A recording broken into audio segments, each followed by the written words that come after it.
السلام عليكم ورحمة الله وبركاته. ازاي يا جماعة عاملين ايه؟ يا رب تكونوا بألف خير. النهاردة ان شاء الله بإذن الله هنعمل مع بعض لفة الجلاش الجميلة ديت. لو عندك بقى لفة الجلاش في الفريزر ومحتارة تعملي بيها ايه، تعالي اعملي بيها لفة الجلاش الجميلة السريعة ديت. سهلة خالص وبسيطة وكمان سريعة جدا. بصوا يا جماعة، زي ما انتوا هتشوفوا، حابين تعملوها سادة، حابين تعملوها محشية، براحتكم خالص. هعملها معاكم النهارده سهله خالص، وتقريبا كده وقت الفيديو هو الوقت اللي خيته معايا بالظبط. يعني ممكن تزودوا على وقت الفيديو بتاع 3 4 دقايق، مش كتير. هنعملها مع بعض بطريقه سهله خالص. طبعا كل اللي يشوفها يقول ان هي صعبه، انا مش هعرف اعملها. لا، هي طريقتها سهله خالص، يمكن كمان ابسط من الطريقه العاديه بتاعه الجلاش. واقول لكم على شويه حاجات كده لو انت حابه تطلعيها معاكي طريه او حابه تطلعيها معاكي مقرمشه. يلا نسمي الله ونصلي على رسول الله عليه افضل الصلاه والسلام. اول حاجه هنبدا بيها هي الشربات. هنحط كوبايتين من السكر على كوبايه ونص من الميه على عصره ليمونه، وهنسيب الشربات دوت لمده 5 دقايق على البوتاجاز. لو احنا حابين الجلاش بتاعنا يكون طري، لكن لو حابين ان هو يكون مقرمش شويه هنخليه لمده 10 دقايق.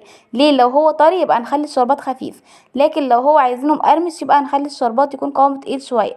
وكمان هقول لكم برضو لو حابين نطلع الجلاش بتاعي ده هو الطري، هقول لكم نعمل ايه دلوقتي احنا وشغالين مع بعض. بصوا بقى، اول حاجه هنجيب هنا لفه الجلاش. طبعا لفه الجلاش ديت كانت عندي في الفريزر طبعا. يعني يستحسن ان انت تجيبيها طازه وتعملي بها الوصفه ديت. لكن لو في الفريزر يعني هتتعبك شويه، لو انت كمان ايدك مش واخده عليها فهتتعبك شويه. لكن لو ايدك واخده على الطريقه ديت على طول فمش مهم، اعمليها عادي. بصوا بقى، هنجيب لفه الجلاش وهنقطعها 3. نحاول نخلي التلات قطع مساويين قد بعض. بصوا كده، انا قطعتها 3 قطع وتقريبا كده قد بعض اهوت. بالظبط كده زي ما انتوا شايفين. دلوقتي بقى هجيب فوطه واغطيها، عشان لازم الطبقات بتاعتي دي تفضل طريه عشان تتلف معايا بسهوله. وبعدين بقى هحضر الصاج اللي انا هحط فيه او الصينيه اللي هحط فيها. هدهنها كده بسمنه.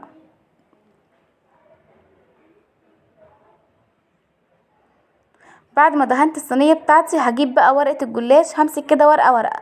لو انت حابه ان انت الجلاش يطلع مقرمش معاكي زي ما قلتلك في الاول، هتعملي ورقه ورقه. لو انت حباها ان هي تكون طريه ما تكونش مقرمشه كده، امسكي ورقتين ورقتين عشان تفضل طريه كده. لما يكونوا ورقتين مع بعض يعني هيحافظ ان هي تطلع طريه، ما تكونش ناشفه مقرمشه. بصوا بقى، احنا عايزينها يعني ان هي تبقى مقرمشه شويه، مش عايزاها ان هي تكون طريه.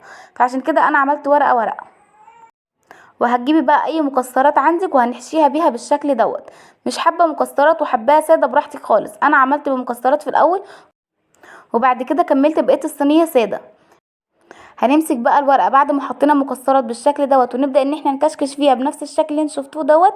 وبعد كده نروح قافلينها يمين وشمال، وبعد كده نروح مطبقينها من تحت، نحاول ان احنا نقفلها على المكسرات عشان المكسرات ما تنزلش منها. هعمل معاكم واحده تانية عشان تشوفوها. بصوا، هنكشكش بالشكل ده كده اهيت. هي سهله خالص يا جماعه.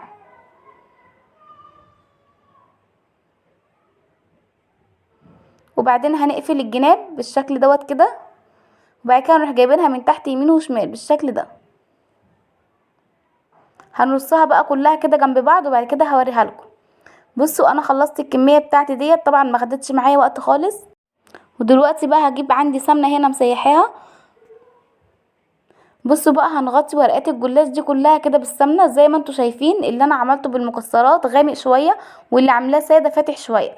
حابه تعمليه ساده براحتك، حابه تعمليه بمكسرات برضو براحتك. بصوا بقى، الصينيه دي هتدخل على فرن درجه حراره تكون عاليه قوي، يعني يا دوبك تاخد لون فوق وتحت، ونطلعها نسقيها على طول بالشربات. ليه الفرن هتكون درجة حرارة عالية أوي مش 180 ولا وسط؟ لأن الجلاش دوت لو قعد كتير في الفرن هينشف. أنا عايزاه ما ينشفش أوي، عايزاه يحافظ يعني على الطراوة بتاعته، ما يكونش ناشف أوي. فعشان كده هحطه في درجة حرارة عالية أوي. أو ممكن تحطيه في الفرن يعني من تحت خالص، وبعد كده لما يحمر من تحت ياخد لون من تحت هنروح حاطينه تحت الشواية. وأول ما يطلع من الفرن طبعا هنروح زقينه، هيكون هو سخن والشربات اللي احنا عملناه هيكون برد. انا دلوقتي هدخله الفرن وبعد كده هوريهولكم. بصوا يا جماعه، طلعته من الفرن بالشكل اللي انتوا شايفينه الجميل دوت. اول ما طلعته عندي الجلاش سخن والشربات بارد. هنسقي بقى بالشكل دوت. بصوا، انا عندي السيرب هنا او الشربات دوت القوام بتاعه حلو، يعني مش خفيف او مش تقيل قوي، عشان زي ما قلت لكم في الاول انا حباه يكون يعني مقرمش شويه، مش حباه ان هو يكون طري. طلعيه وزقيه بقى، وبألف هنا وشفا على قلبك. يا رب يكون فيديو النهارده عجبكم. لو عجبكم بقى ما تنسونيش في اللايك والشير، وكمان الاشتراك للقناه وتفعيل زر الجرس عشان يوصلك كل جديد. وباي باي.